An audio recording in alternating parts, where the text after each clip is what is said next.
him for his grace, his mercy, and his loving kindness unto each and every one of us.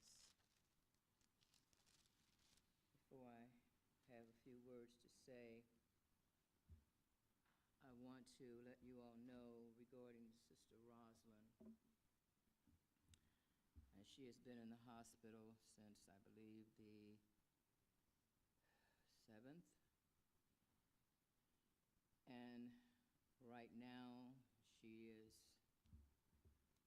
of course, still in Barnes. And she's having a really hard time. And since she's been there, she has not had any food. So what they had to do was put a tube in her stomach that they could feed her. But she said she did that because it was either that or go on hospice. So right now, they're trying to find a place for her to go for rehab until she can get a little stronger. She's not able to talk on the phone, so every couple of days or so, when I got that message, it was yesterday, I believe, 20th, maybe that was whatever day that was. And she's been going through a lot with the insurance companies. Don't want to do what they should do. But I'm asking each and every one of you all to pray, pray, and pray some more. Because there is much sickness in the world. And as we know, it appears to me that as we try to do the best we know to try, the enemy gets busy, and he works overtime, double time, and triple time. And he knows who's his, and he knows who's trying to do the best they know to do to seek the true and living God.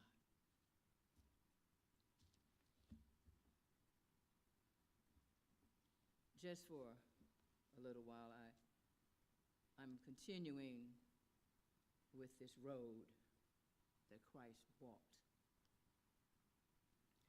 And I want you all to think as we approach Palm Sunday and Easter Sunday morning, how you are going to seek God. But during this time, before Jesus even made it to the cross, there were many things that happened along the way. This week was the week that he was on his way to Mary and Martha's house. And they were preparing a meal for him, as they had done many times for him and his disciples. They used their substance, what they had, whether little or great, to help Jesus' disciples to make it all those years. So I want you to think about inviting Jesus to your home, to sit down with you, and we should listen to what the Spirit has to say to us. Martha was always the one who was working, preparing, and Mary was the one who was sitting at Jesus' feet.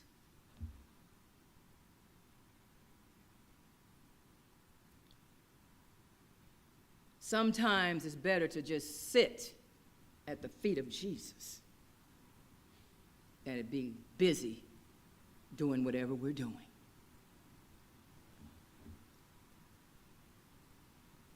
Mary had a great love and a devotion for Christ. And we know Jesus loved everyone, including all of us sinners who are saved by his grace and his mercy. But Mary had this expensive ointment. There was a family heirloom. And what I have read, this alabaster box of oil was over a year's salary for those who worked or could. But when it came to her Lord and her master, nothing was too good. So as Mary kneeled at Jesus' feet, she broke the neck of that bottle and poured that oil all over Jesus' feet. And she wiped his feet with her hair. Now we know there's always some trouble wherever you are. So now there's Judas, who is always concerned about the money, because he carried the bag. And he says to her, "Why would you do that? We could have sold that and fed the poor." Now we know Judas was not interested in feeding the poor or doing anything for anybody other than himself. But Jesus said, "The poor you will have with you always." She is preparing me for my burial. Let her be. Now we also know in this situation, the circumstance they're involved in, there is one who Jesus has raised from the dead. And that was Lazarus, the brother of Mary and Martha. We all need to be raised from the dead. Sometimes we don't realize how dead we are in our minds and our bodies and our spirits. But Jesus is the only one who can resurrect us. The only one.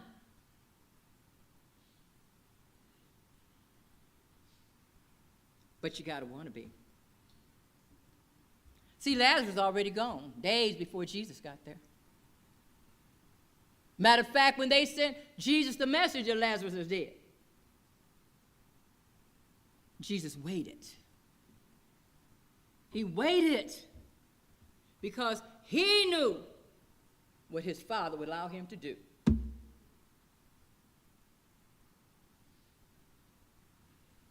There's many interpretations or sayings of what Lazarus did when Jesus called him. But had Jesus not called his name, many would have rose that day. But when he calls your name, you need to get up and stand up and let him work a new work in all of us.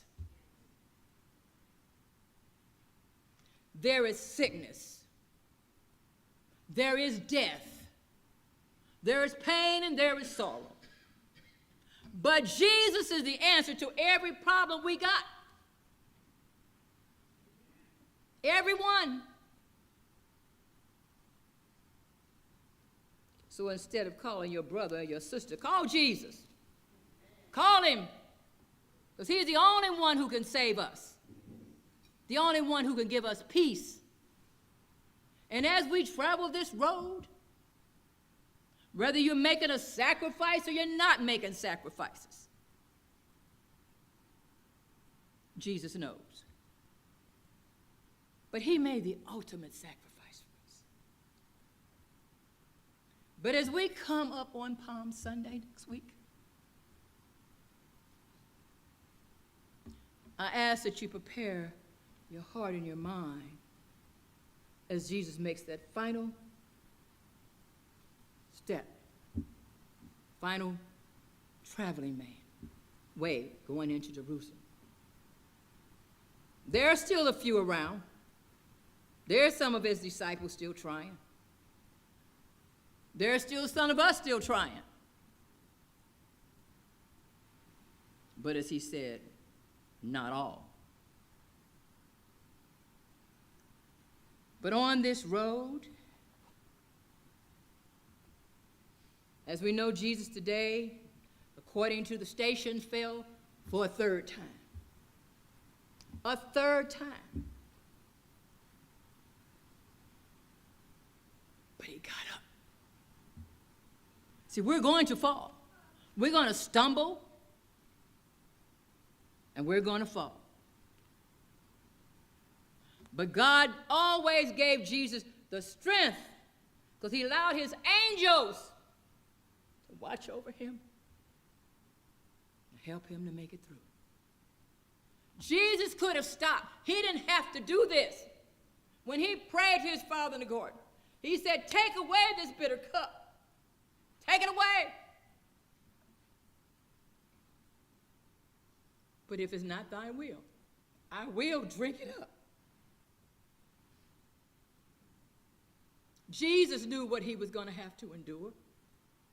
He knew the evil of humankind. It's not his first time he saw the violence and the brutality of mankind.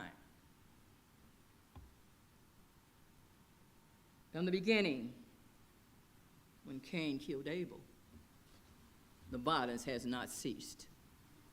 The blood is still running deep. The violence and the hate is all over the place. But Jesus is the answer to all of our situations. He didn't say your life was going to be perfect. His was not perfect. He suffered, bled, and he died. He gave his life for us. What are you willing to give up? What have you given up? How straight is your road? Because soon, Jesus will make it to the cross. I'm always amazed people can complain about everything in Scripture. They want to make everything something it isn't.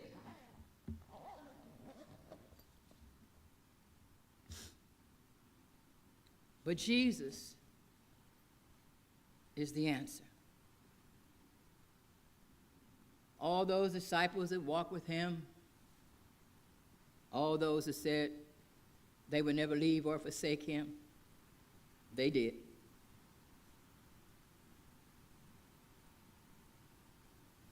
We're on our way to the cross, people.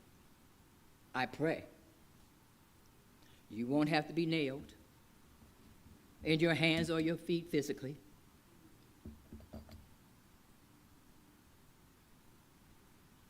But what happened because of Jesus' sacrifice? We're allowed to be here today in this sick, sinful world. Peace on one side, sort of, kind of. Misery, pain, and suffering is still running rampant. Violence, hate, and greed is still running rampant. But through it all, what did you say, Sister Chantel? Through it all, I've learned to trust in Jesus. And I've learned to trust in God. Because if you don't trust him now, you can hang it up. Because you ain't seen nothing yet but God.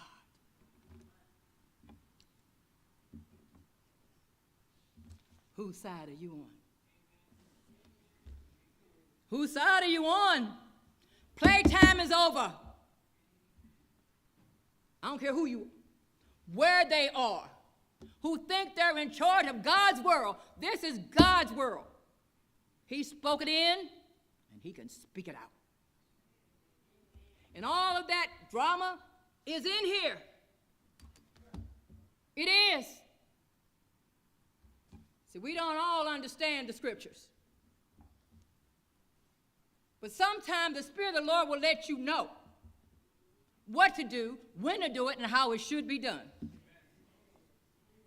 It's not according to your will or mine. Praise be to God. Praise be to God. I'm grateful. Very, very grateful. In the times of trouble, God will rescue you. During your sickness, your suffering, your family, your children, loved one, new life coming into the world, lots of young life going out. God bless you all. I pray for your peace that only God can give that surpasses all of our understanding.